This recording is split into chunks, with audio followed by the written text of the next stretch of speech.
morning po sa inyo. Maraming salamat sa inyo pong pagbati. At mga minamahal, sige, bago tayo manalangin, by the way, kung meron kayong mga prayer requests, just prepare them and send them in as early as possible so we can pray together. And gusto rin namin kayo maging partner sa ating pong ginagawang ministeryo at paglilingkod sa ating pong mga kapatiran. And if you want to join us in this ministry, mga kapatid, just share the link.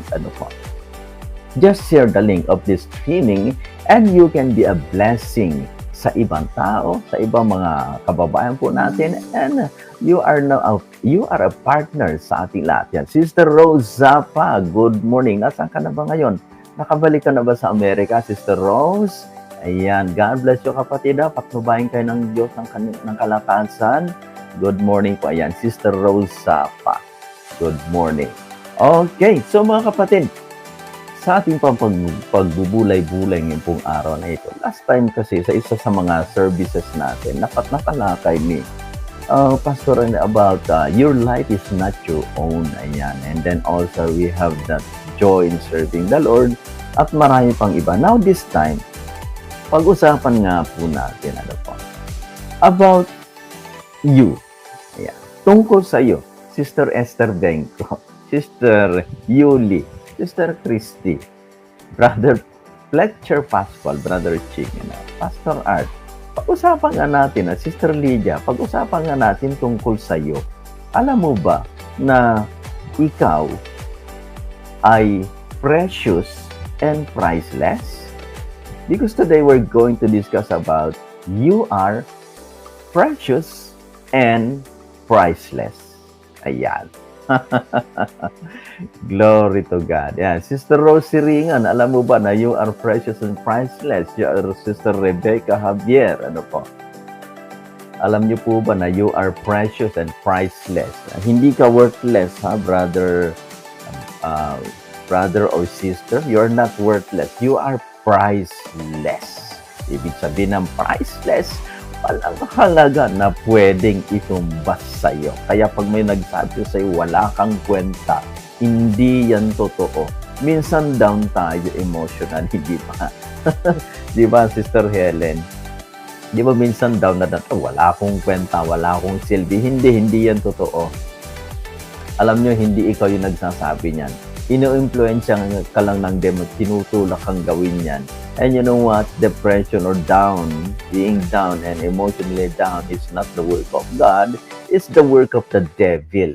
That's why you have to reject that. And don't you ever be harsh against yourself because you are priceless. You are precious.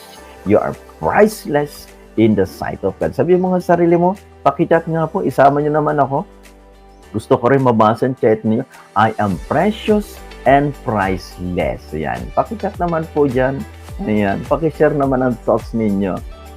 Say something about yourself. I am precious and priceless. Ayan. Let me check. Sino kaya ang pinakauna? Ayan. Good morning po, Sister Min. Kumusta kayo dyan sa Manila? Ayan. Sister Elena Tew. Nag-display. Amen. I am precious and priceless. Brother Ching, I am precious and priceless. Yeah, totoo yan. Ikaw yan. Ikaw yan. Bev Rodriguez, that's who you are in the sight of God. I am precious. Yes, you are precious and priceless. Ayan. Ayan, Sister Vilma Dinglasan, magandang hapon po. Anong oras na ba dyan? Alas 6 ng hapon. Yes, you are precious and priceless. Sister Rose Sapa, ikaw yan. That's who you are and that's how God sees you. Ayan, Ading. Marites Lepago, Banyas Life from Taiwan. Ikaw yan. Si Kadayta Ading ko, you are precious and priceless in the sight of God. Sister Malo, oray sika, Sister Malo. You are priceless and you are priceless and you are precious and priceless. Sister Reyna Lu, that's who you are, Sister Mims. That's who you are. Kayong lahat na nakikinig, maski kayong mga nagtatype pa lang, Brother Jeto, ikaw yan. Sister Arnie, Brother Manny, ay one prayer kay Brother Manny. Ay, kayo po ay precious and priceless. Ang sabi Sister Lorna, yes, yes, yes. Yes, I am precious and priceless. Ayan. So, ayan, Sister Esther, that's who you are. Pwede nyo rin i-confirm. You can seal it. That's who I am. Yan. Sige. Pwede nyo rin i-chat yan. I-seal nyo yan. Your confession that I am precious and priceless. I-seal nyo. In the name of Jesus. That's who I am. Ayan. Okay. So, basahin nga po natin. 1 Corinthians 6:17 and to 19. Nakalagay. But he who is joined in the Lord is one spirit with him. But he who, or do you not know, wait lang, sa 19, may lockdown. Or do you not know that your body is the temple of the Holy Spirit who is in you and whom you have from God, and you are not your own. Ayan, ulitin natin. Verse 17, lockdown ng 19 to 20. But he who is joined in the Lord is one spirit with him. Sabihin nga po natin, I'm one spirit with the Lord. Ayan. So just drop a comment. I am one with the Lord. Ayan. 19. Or do you not know that your body is the temple of the Holy Spirit who is in you? Who is in me? Ayan. You can drop a comment, mga kapatid. The Spirit of the Lord is in me. The Spirit is in me. Ayan, tuloy natin. Or do you not know that your body is a temple of the Holy Spirit who is in you, whom you have from God, and you are not your own? Yan. Thank you, Sister Lydia Diala. I'm one spirit with the Lord Jesus Christ. Yan. Verse 20, for you were bought at a price, therefore glorify God in your body and your spirit, which are God's. Ayan. Diyan pa lang, po. Basahin nga natin sa Tagalog. Ngunit ang nakikisama sa Panginoon ay kaisang espiritu niya. Ayan.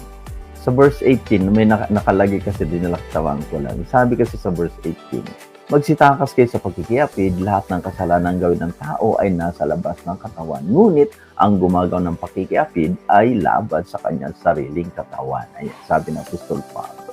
Ngayon sa 20, hindi ba ganinyo nalalaman na yung katawan ay templo ng Espiritu Santo na nasa inyo na tinanggap ninyo sa Diyos at hindi kayo sa inyong sarili? Sister Rose, hindi ka sa iyong sarili, kundi sa Diyos po yan, galing sa Diyos. Ayan. Sapagkat kayo binili sa halaga, luwalhatiin nga ninyo yung katawan sa Diyos. Ay, yung katawan ang Diyos. Ayan. So, mga kapatid, tayo po ang sabi ng verse 20, tayo ay binili sa halaga. We were bought at a price. Sister Rosapa, magkano kaya ang bili sa iyo ng Panginoon? Sister Bev Rodriguez, Sister Esther, Sister Rebecca Javier, magkano kaya sa tingin mo ang bili sa atin ng Panginoon? Any guess? Ayan. So, may nanghula ba? Sister Arnie, anong hula mo? Ayan.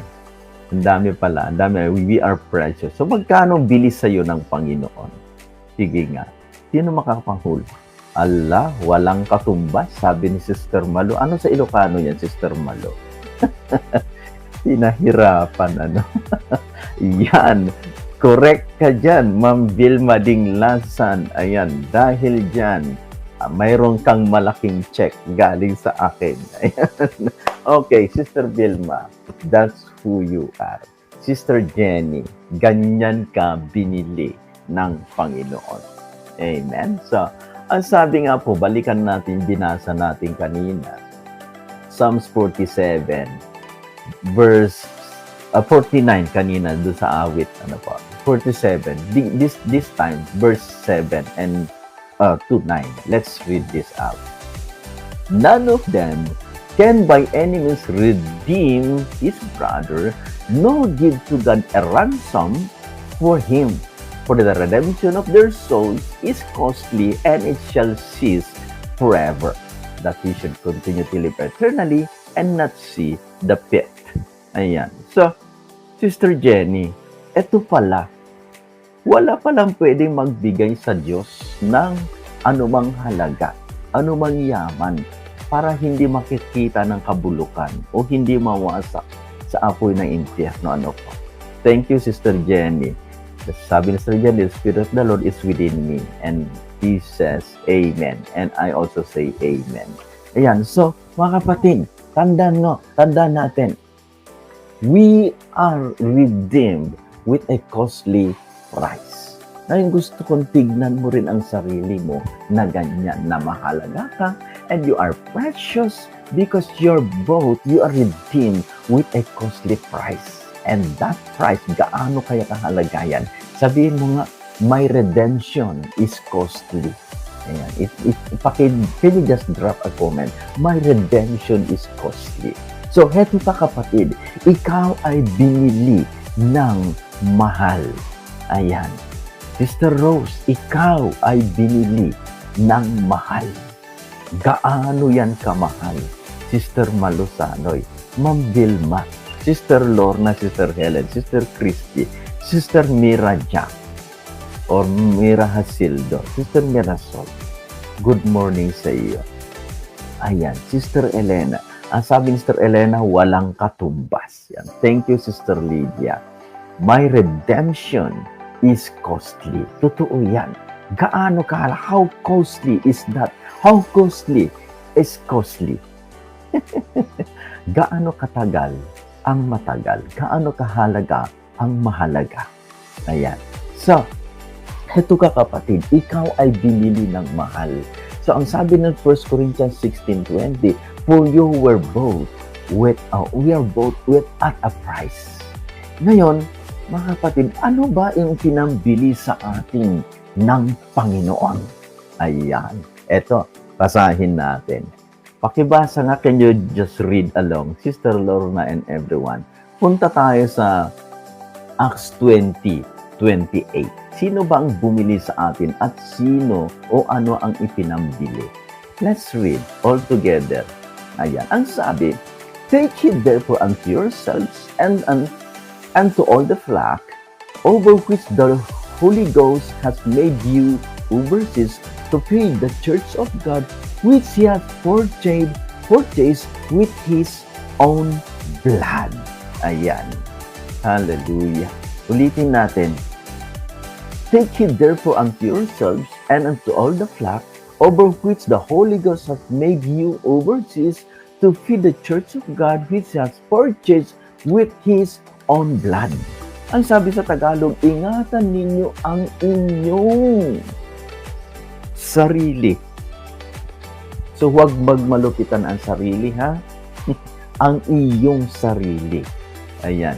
Sister Mira Jack, Sister Lydia Diala, kung ataking ka ng lungkot, huwag mong pabayaan ang sarili mo ay malungkot.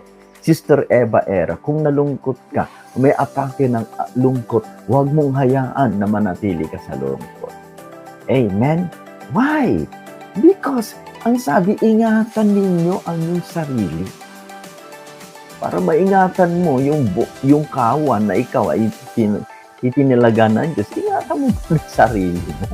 Amen? At ang buong katawan, at kayo, ginawa kayong ng Espiritu Santo man ng mga obispo upang pakanin yung iglesia ng Panginoon na binili niya sa kanyang sariling dugo para mapangalagaan po natin maging tapat po tayo ng mga obispo na iglesia ng Panginoon.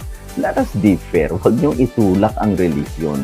Itulak natin, patuloy po natin ipagwagwagan ang salita ng Diyos. Hindi po ang relihiyon ay ipinangangaral po natin. Ang ipangangaral po natin, hindi po pangkating pangrelihiyon. Ang ipangangaral po natin ay ang salita ng Diyos. And let us make Jesus known through His Word, not the samahan. Dahil kung samahan, ang resulta lagi ay pagtatalo-talo. Sino magaling, sino mali, akong tama, kayo mali. Ganun lagi. So that's the fruit of campaigning about your religious sect. Ganyan na nangyayari. Ngayon dito, kapatid, hindi po ganun ang pag-uugali ng mga ibinili ng Diyos sa pamamagitan ng kanyang dugo. Now, eto, tayo binili sa pamamagitan ng sariling dugo ng Panginoon. I am purchased by the blood of God. You are purchased by the blood of Jesus. Kaya ganyan kakahalaga, Sister Rose, Sister Esther Benko, Sister Helen, ganyan tayo kahalaga sa ating Panginoon. Sister Monique, ikaw yan. Rem Valencia Bastingo, ikaw yan. Mahalaga ka sa Panginoon. Amen. Ngayon, eto sa Efeso, basahin po natin. Chapter 1, verse 13 and 14, nakalagay, na sa Kanya, kayo rin naman, pagkarinig ng aral ng katotohanan ng Ebanghelyo na inyong kaligtasan, na sa Kanya rin naman, mula nang kayo nagsisampalataya, na kayo'y tinatakan ng Espiritu Santo na ipinangako na siyang patutuo sa ating mana hanggang sa ikatutubos ng sarili pag-aari ng Diyos sa ikapupuri ng kanyang katawan. Can you just drop a comment today, ladies and gentlemen? I am sealed with the Holy Spirit. Ayan.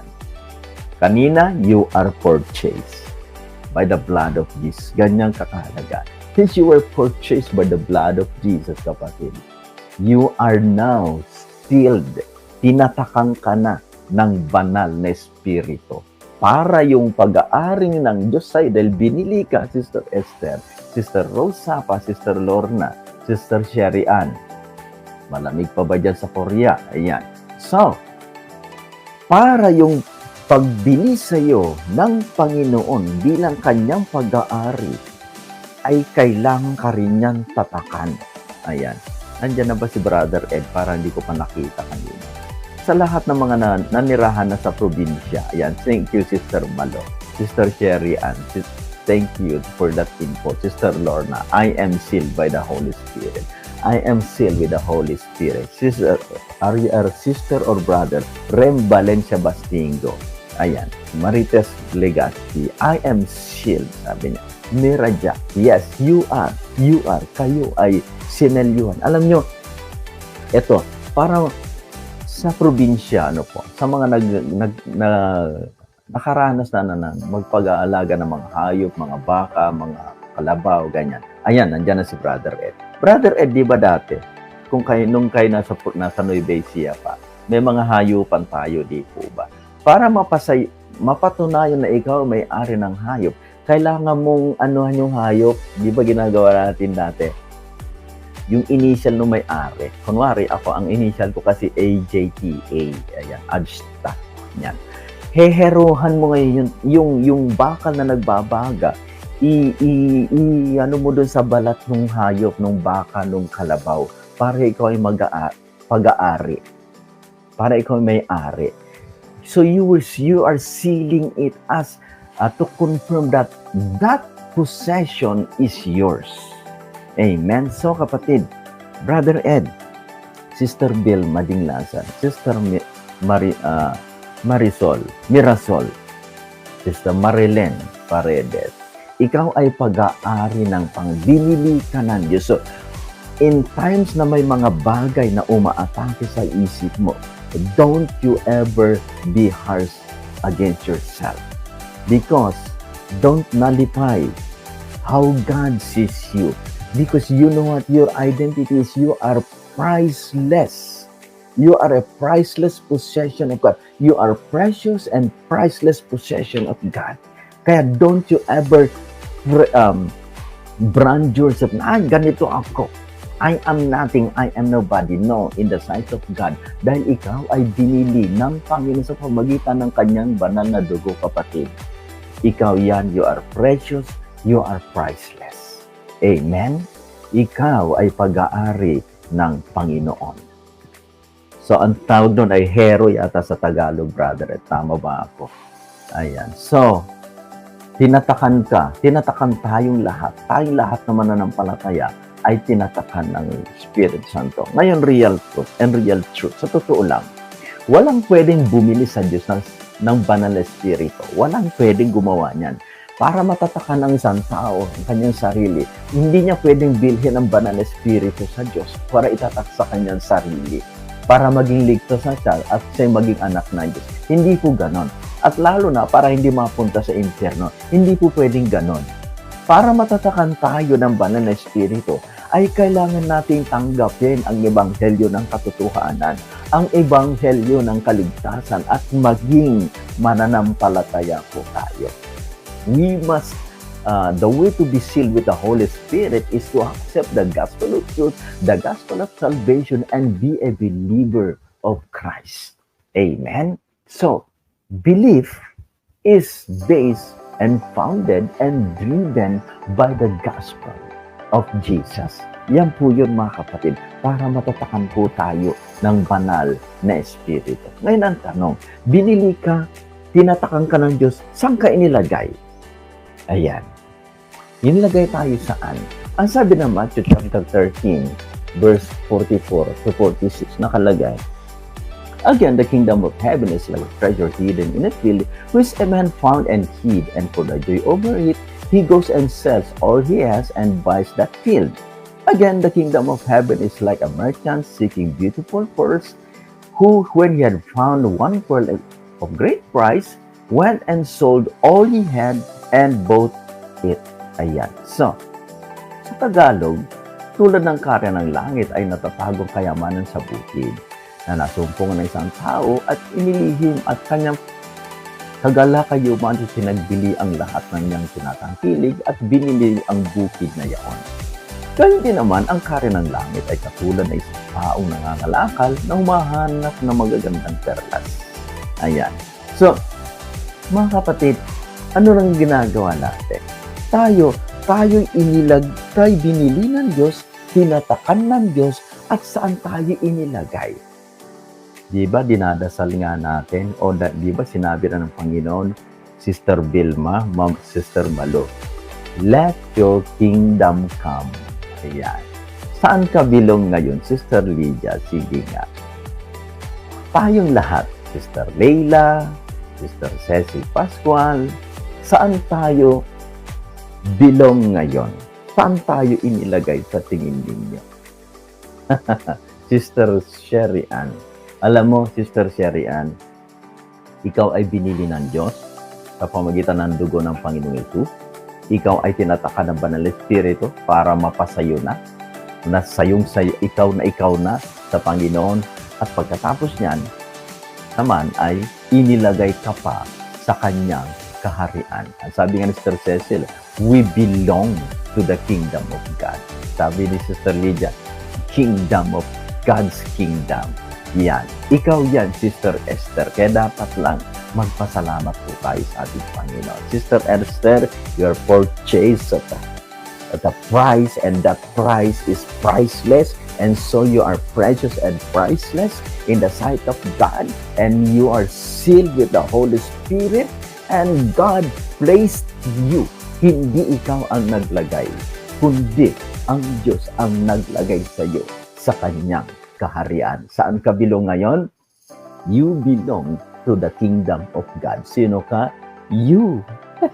You precious and priceless possession of God. Ayan. Ikaw yun. Sabi mo nga, ako yun. Amen? So, mga kapatid, sa pagiging bahagi ng kaharian ng Diyos is to give everything sa mga binasa po natin para mapasa atin din naman, maging bahagi tayo. Maging bahagi ka at ikaw naman ay, ang kaharian naman ay bahagi mo. Kapatid, you have to give up everything. Amen? Lahat na meron ka, lahat na anong kaya mong gawin, ginagawa mo, pag-iisip mo, buhay mo, kaluluwa mo, espiritu mo, ibigay mo lahat dyan sa ating Panginoon.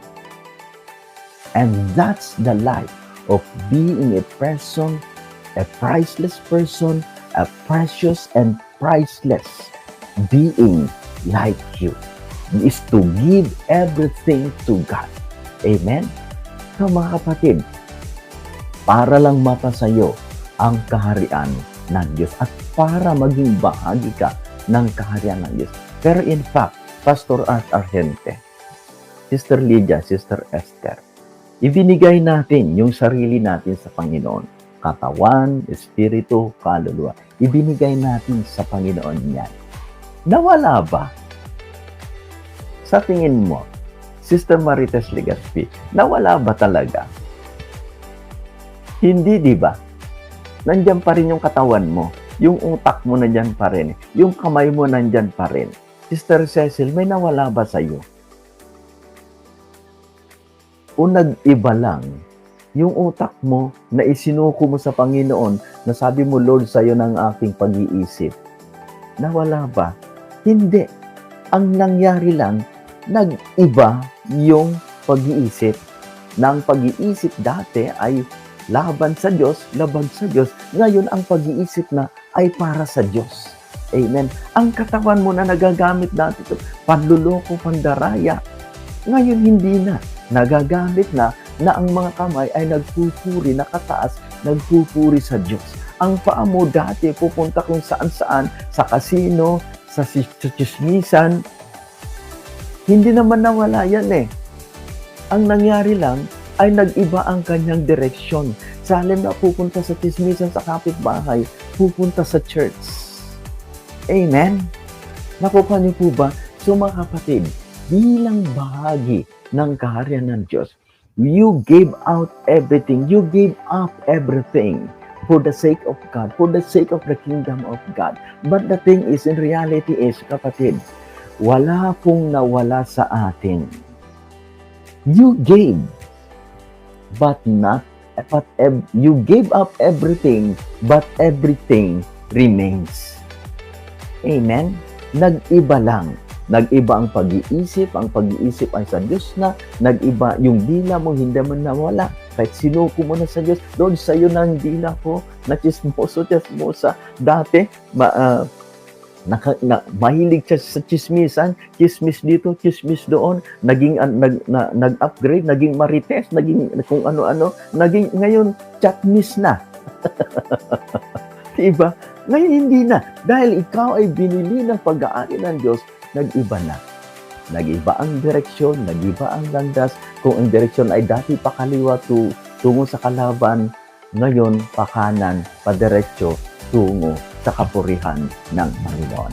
That's who you are, kapatid. Bilang ikaw ay priceless and precious possession of God. Amen? So, kapatid, nag-decide ka. Nung tayo nag-decide na ibigay na lang lahat sa Diyos, para lang sa kaharian niya, wala naman talagang nawala.